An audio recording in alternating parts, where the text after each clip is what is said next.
Hablar de un tema que es muy diferente a lo que hemos estado escuchando el día de hoy, pero que es subyacente a absolutamente todo lo que hemos estado hablando el día de hoy. Y me refiero a las cuevas de Yucatán, que son un verdadero recurso subvaluado. El intento de el objetivo de esta charla es convencerlos de que efectivamente estamos volteando un ojo completamente ciego a la importancia de las cuevas de Yucatán y a la urgente necesidad de proteger esas cuevas. ¿Qué son esas cuevas? Son ecosistemas subvaluados y subrepresentados, no están presentes casi en ningún sistema de conservación de áreas naturales, ningún santuario, ningún tema que tenga que ver directamente con la conservación de la cueva ha sido considerado. Las cuevas son un acceso directo y una protección directa del recurso acuífero. En cuanto hablamos de cuevas, es una entrada directa a donde está el agua. Saben ustedes todos por las charlas al principio que la península de Yucatán es un queso emmental, un queso lleno de hoyos, que precisamente está lleno de cuevas y esas cuevas llevan al acuífero. Además, esas cuevas albergan comunidades verdaderamente muy distintas a lo que tienen ahí arriba. Son miles de especies endémicas que están dentro de esas cuevas y que además esas cuevas tienen una influencia positiva. Las interacciones y los servicios ecosistémicos que proporcionan las cuevas se riegan sobre muchos miles de kilómetros cuadrados alrededor de las cuevas. Y esos muchos miles de kilómetros cuadrados se pueden asegurar simplemente si protegemos esos sitios muy pequeños. Tristemente en México la gente considera que las cuevas son simples hoyos en el piso con las implicaciones que todos sabemos cuando vemos un hoyo en el piso, ¿verdad? No quiero entrar en más detalle. Entonces, la importancia de las cuevas implica proteger un acuífero porque el origen del agua, el paso del agua, el acceso al agua y el almacenamiento del agua es ahí. Muchas especies endémicas y en peligro, interacciones exclusivas de cuevas. Sabemos de la cueva de Villaluz, por ejemplo, en el estado de Tabasco, que tiene un tipo de vida totalmente diferente al resto de la vida en el planeta, porque es una vida que está basada en interacciones químicas. Las bacterias que viven allí simplemente viven de la energía química, no de la energía del sol ni de la energía derivada del sol. Y bueno, los servicios ecosistémicos de los que vamos a hablar en este momento. Vamos a trabajar, por supuesto, con respecto a los murciélagos y las cuevas. Este es el tipo de interacciones que ustedes pueden ver en las cuevas. Son grandes cantidades de animales vivos que están allí moviéndose, millones y millones de animales vivos, y esa relación funcional se extiende a miles de kilómetros a la redonda de las cuevas. Así se ve una cueva de murciélagos. Ustedes pueden ver allí que es un tapete absoluto de murciélagos que están coexistiendo allí. En este mapa les estoy mostrando las colonias que en México hasta el momento conocemos, con una población estimada de más de 1 millón de murciélagos. Ahora, estoy haciendo énfasis en más de 1 millón de murciélagos porque quiero que se queden con un elemento, un mensaje muy claramente, muy concreto referente al millón. Hay muchas otras cuevas que tienen decenas de miles o cientos de miles de murciélagos en esas cuevas, pero vamos a concentrarnos en estas que tienen 1 millón o más.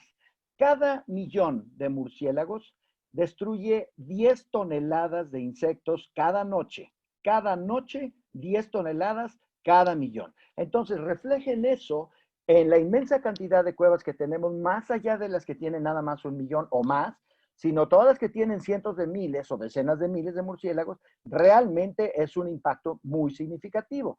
Para ilustrar este tema, vamos a agarrar, por supuesto, el volcán de Murciélagos, que muchos de ustedes conocen. No hay en la región neotropical, definida como tal, a partir del centro norte de México hasta el sur de Sudamérica, no hay otra cueva con más murciélagos que esa cueva del volcán de Murciélagos de Calakmul. En el norte de México hay otras cuevas con más murciélagos, pero del centro sur de México hacia abajo no hay otra cueva que tenga más murciélagos que esta.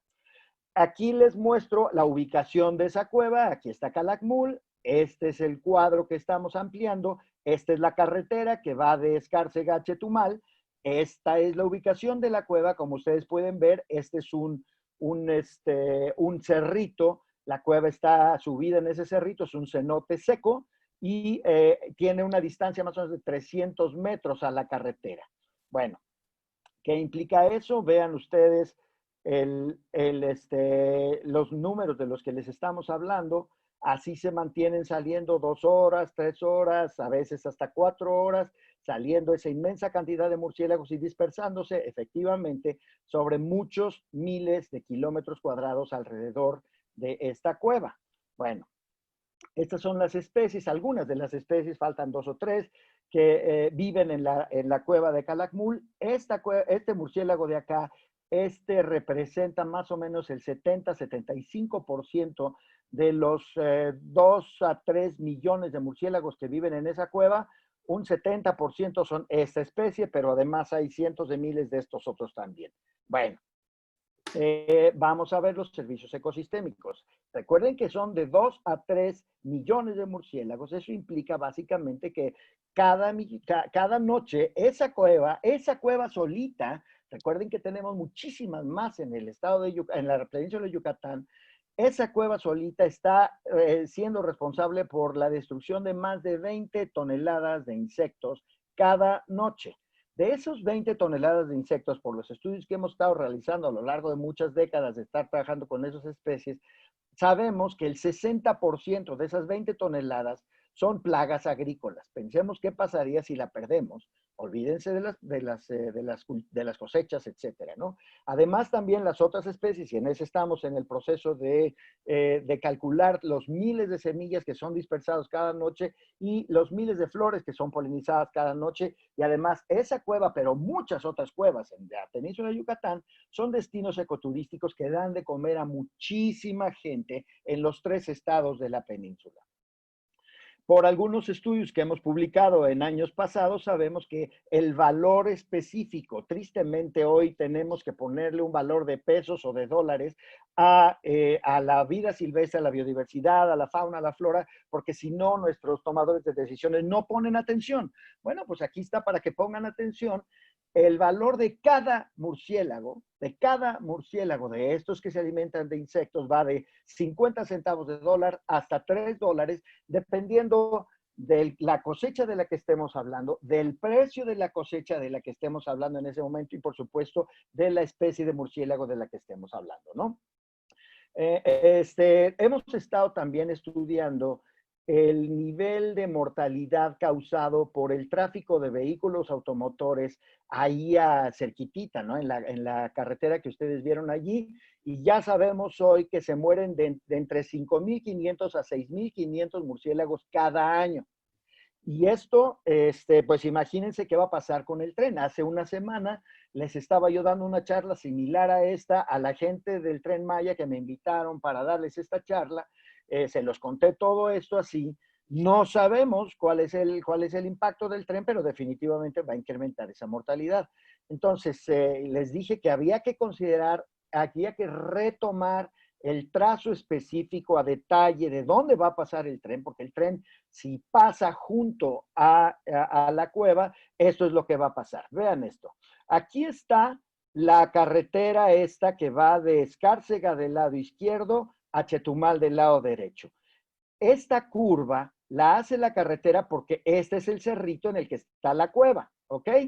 Esta es la entrada de la cueva y por mis colegas espeleólogos que han estado trabajando en esa cueva mucho tiempo, tenemos el plano de la cueva que es simplemente un túnel sencillo, más o menos de 670 metros de largo, que termina en una bóveda que es una trampa de calor, es decir, es un lugar donde el techo sube, el techo de la cueva sube, se atrapa el aire caliente allí y ahí es exactamente donde se ubica la colonia de maternidad de estos murciélagos que hemos estado comentando.